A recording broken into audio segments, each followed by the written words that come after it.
En una nueva emisión de Capital Cultural, en este programa de pensamiento crítico. Así que hoy vamos a descontracturar un poco lo que habitualmente venimos haciendo, de pregunta-respuesta, y creo que aquí vamos a salir con más preguntas que respuestas, y también vamos a salir un poco de lo normal, porque se trata también salir de lo habitual, de lo que es normal, de romper esquemas.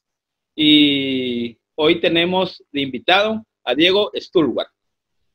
Él es pensador, escritor, filósofo, y ha escrito los libros La ofensiva sensible, Vida de perro, un balance político de Argentina del 55 a Macri. También es editor, da charlas de filosofía y política.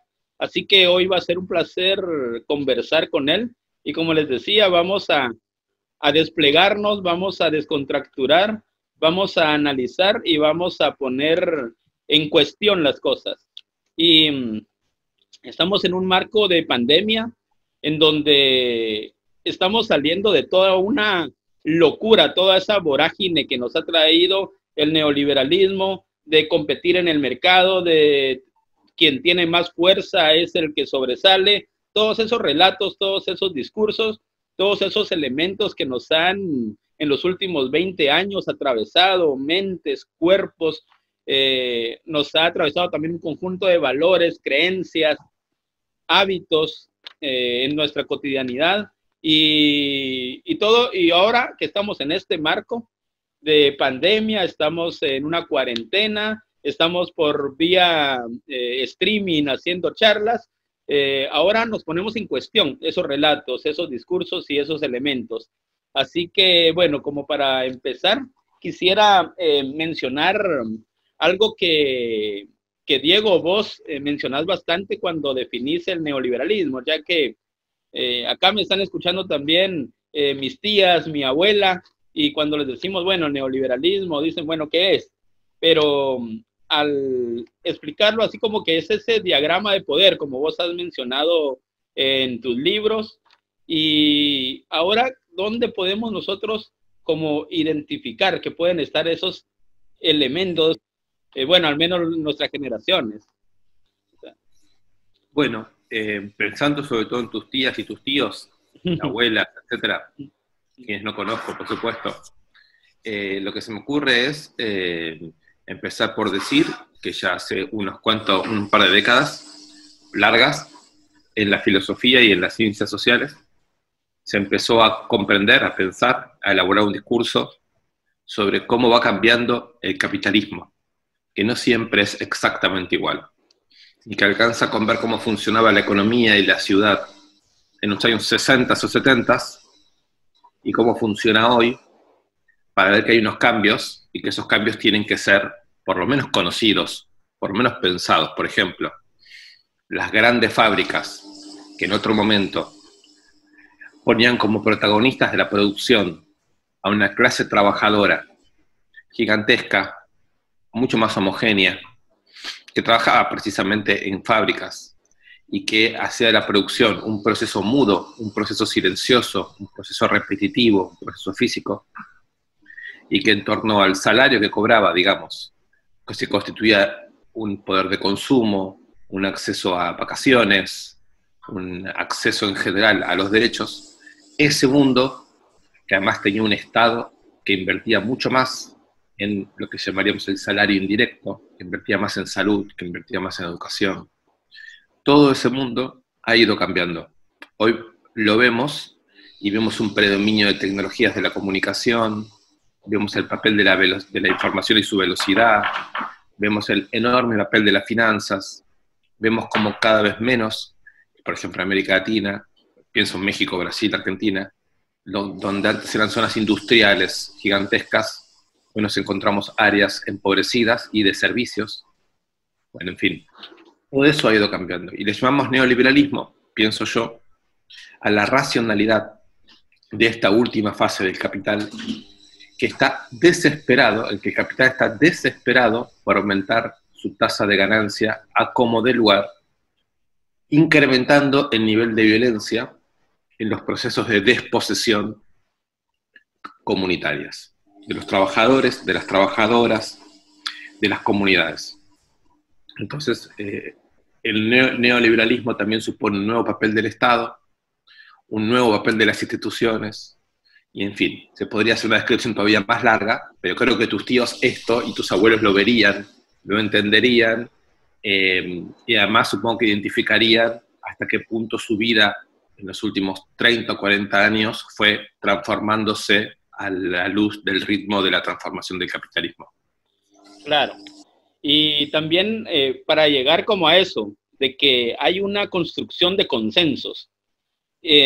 Justamente el consenso de Washington, 1989, hay países en donde les tocó más duro, Centroamérica, Chile, Colombia, que incluso no hemos podido salir de ahí, en una, digamos, en una conformación de ideas, en la idea de que vos tenés que salir a competir al mercado, de que las ciencias sociales es lo último que va a estudiar tu hijo, todas esas creencias, digamos, vos que conoces Chile, que has dado charlas ahí, leí,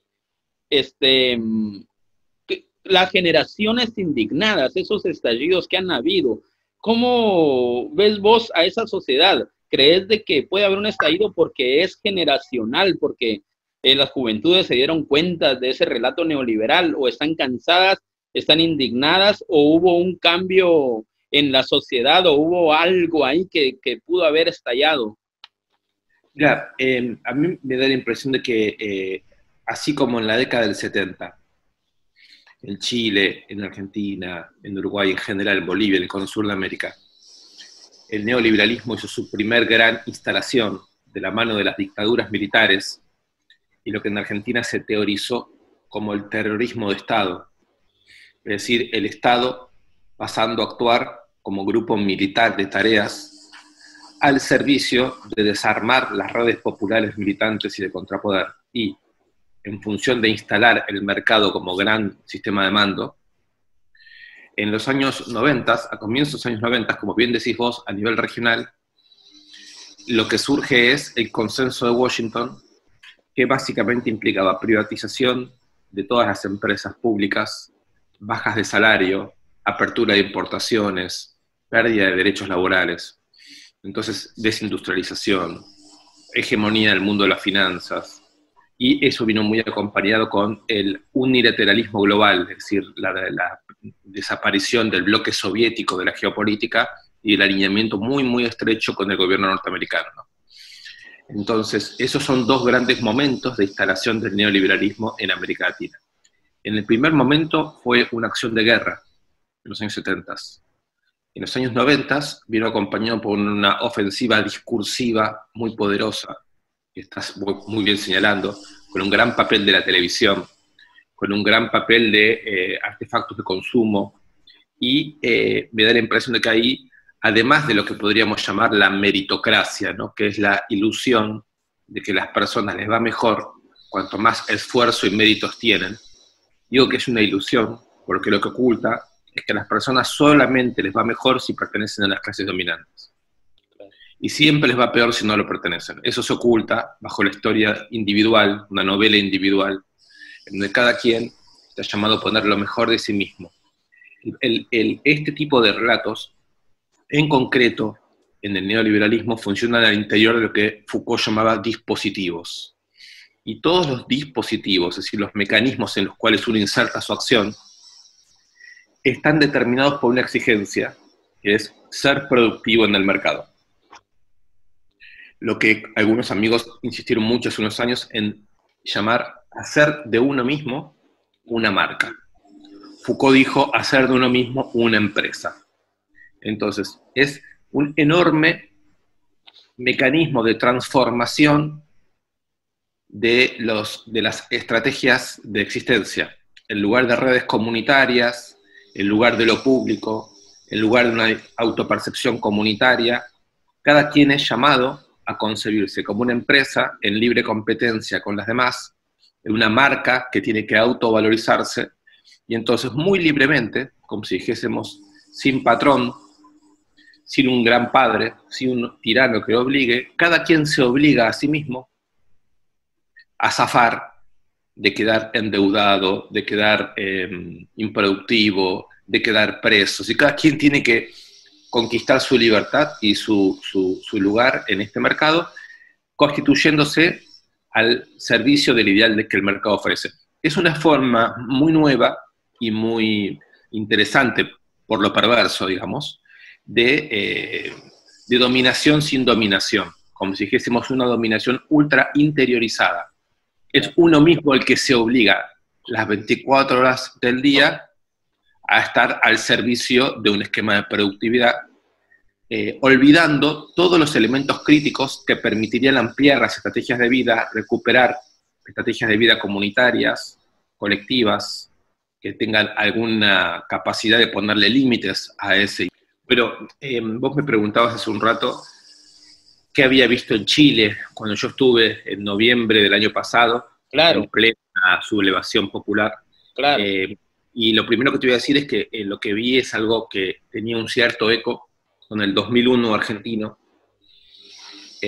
también con lo que ocurrió en Bolivia tiempo después, es decir, con una serie de sublevaciones populares muy diferentes entre sí, porque en algunos encontramos movimientos sociales organizados, en otros menos, pero sí que hay un movimiento que se repite cada tanto, lo hemos visto hace muy poquito en varias ciudades en Estados Unidos, que son movimientos que habitualmente se los llama de protesta, pero que a mí me parece que no, es insuficiente protesta, porque la protesta puede servir para mostrar el primer momento de esos estallidos.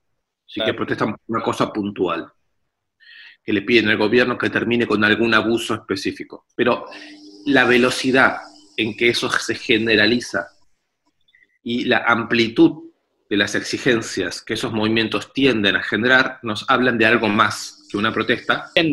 Bueno, estamos en un mundo en donde hay un Trump, hay un Bolsonaro, hay un Salvini en Italia, hay un Piñera en Chile, con discursos de odio, explícitamente en contra de la diversidad sexual, explícitamente el odio. ¿Y vos crees de que esos líderes sea lo mismo que se gestó en una sociedad y que se esté representando en esos líderes? ¿O esos líderes estarán exacerbando y reproduciendo más ese discurso? Yo pienso que esos liderazgos en Argentina no existen así, de esa manera, ¿no? La presidencia de Fernández bloqueó la reelección de Macri y también la aparición de uno de esos tipos de liderazgos por el momento. Claro, claro. Pero esos liderazgos, digamos así, expresan un momento del neoliberalismo. Yo pienso que expresan un momento de crisis, no de fuerza del neoliberalismo. Y me da la impresión de que sí tienen mucho que ver con cómo una parte de la sociedad vive esa crisis del neoliberalismo. Y esa crisis yo la pondría en términos globales, más o menos de esta manera. El neoliberalismo o capitalismo actual tiene la particularidad de que muchas veces la principal inversión de las empresas no consiste en crear las mercancías que después tienen que vender en el mercado, sino en crear el mundo en que esas mercancías son deseables.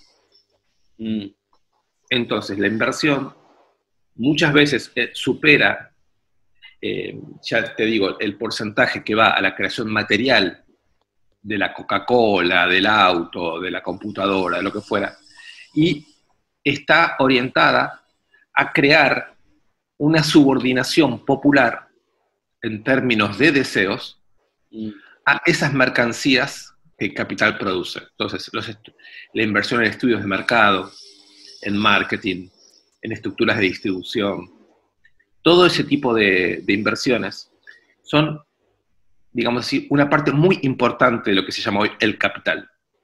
Son como sus órganos, digamos, ¿no? Así como el capital nos estudia, nos ve, nos ofrece, se queda con nuestro trabajo, etc.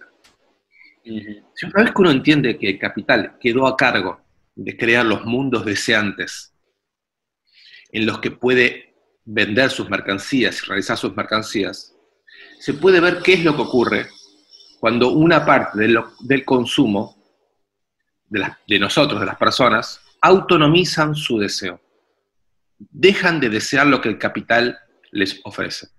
Si eso ocurre, el capital no puede vender sus mercancías. Y si no puede vender sus mercancías, pierde equilibrios macroeconómicos. Claro. Tengo la impresión de que el tipo de fascismo social que vemos hoy, por ejemplo, de manera muy eminente en Brasil, ¿no?, es una reacción contra cierta autonomía deseante que vino de la mano de movimientos populares, de movimientos negros, de movimientos feministas, de movimientos de izquierda, de movimientos indígenas. En general en el continente, pero también, pero vamos a poner el esquema de Brasil. No es que sea una respuesta estrictamente directa, no es un problema de fenómenos culturales. Lo veo más bien como un fenómeno económico, político-económico, la capacidad del capital para relanzar su acumulación. Acordate que definimos al neoliberalismo como la desesperación por incrementar la tasa de ganancia y habilitando para eso formas de violencia. Cada vez que aparece un desafío en términos de que partes de la población se autonomizan del mando del capital, el capital incrementa por todos los medios su propia, digamos, un tipo de subjetividad que lo sostenga.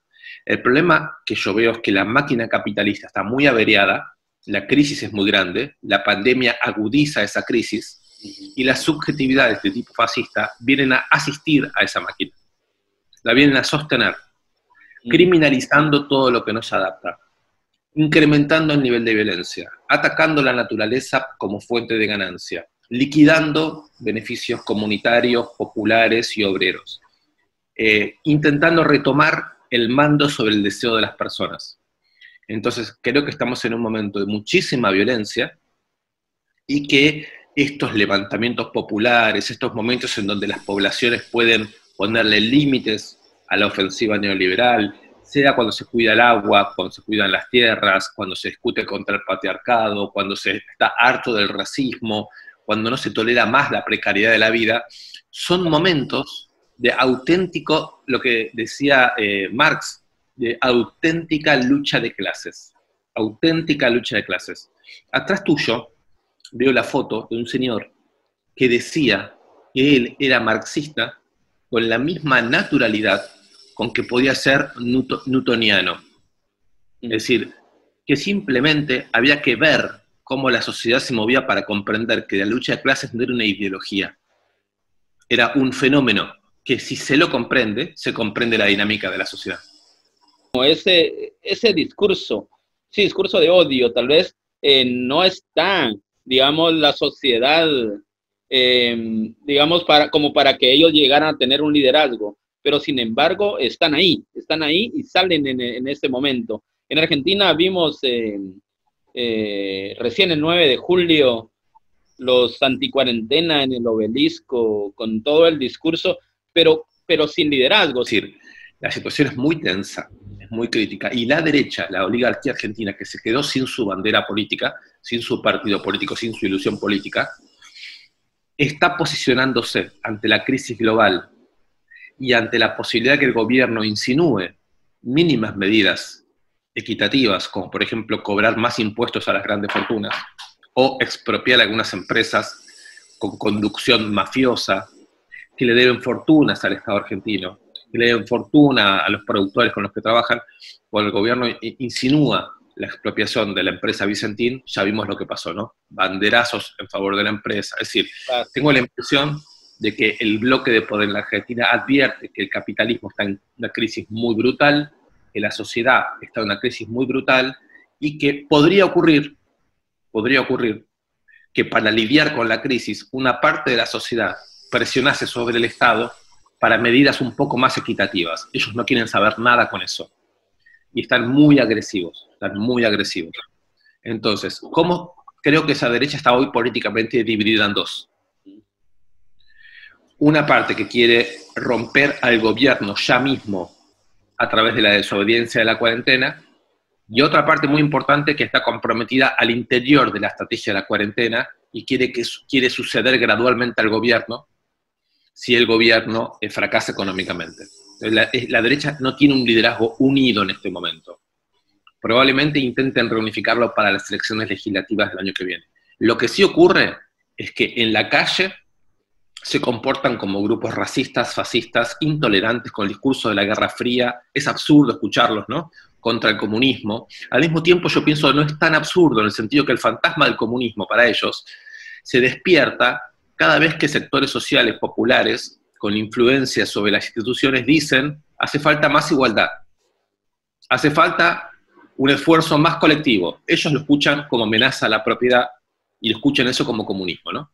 Entonces, me parece que en la calle son neofascistas y después tienen un discurso más unificado a nivel de las instituciones, que es una especie de llamado al diálogo, que lo que quiere hacer es contener cualquier posibilidad, quieren asegurar la función del Estado, quieren contener cualquier posibilidad de que el gobierno se desvíe mínimamente de su papel de protección de la propiedad privada. Claro. Acá la audiencia que nos escucha, si le recomendás pelis, libros, textos. Bueno, la verdad que a mí la cuarentena en ese sentido no me cambió tantísimo. Yo venía ya hace tiempo organizando y viviendo de la organización de grupos de estudio, de varios, los pasé todos a Zoom, y estoy trabajando mucho. En general son cosas de filosofía. Recientemente empecé un grupo nuevo, un curso nuevo para mí, que tiene que ver con cine y filosofía. La verdad que no lo había pensado para la cuarentena, pero viene muy bien con la cuarentena. Entonces vamos siguiendo ahí una obra escrita, que es la obra del filósofo francés Gilles Deleuze, sobre cine, que son 2 libros, Imagen, Movimiento e Imagen, Tiempo. Y también en Argentina han salido editados 3 tomos correspondientes a 3 cursos que dio Deleuze sobre cine. En realidad son 4 cursos, el 4.º tomo está por salir, se llama Cine 1, Cine 2, Cine 3. Entonces, con toda esa inmensa bibliografía y el cine clásico de Rossellini, de Pasolini, de Godard, de Dreyer, en fin, digamos, lo que estamos haciendo es intentar pensar el movimiento y el tiempo. El movimiento y el tiempo. La acción y la interrupción. Entonces, bueno, ahí se arma desde momentos placenteros de ver películas hasta una introducción en una zona del pensamiento de Deleuze, que muchas veces la gente que estudia Deleuze lo deja de lado, justamente porque pareciera ser que él se tomó un tiempito para hablar de cine, y no, es fundamental de su propia obra filosófica, y creo yo que pensar la movilización y la interrupción, el movimiento y el tiempo, es un programa fenomenal para el momento actual. Bueno, gracias Diego por tu tiempo y ojalá en otra ocasión podamos seguir Dale. charlando. Muy bien, te mando un saludo grande. Igual, un abrazo grande, cuídate mucho.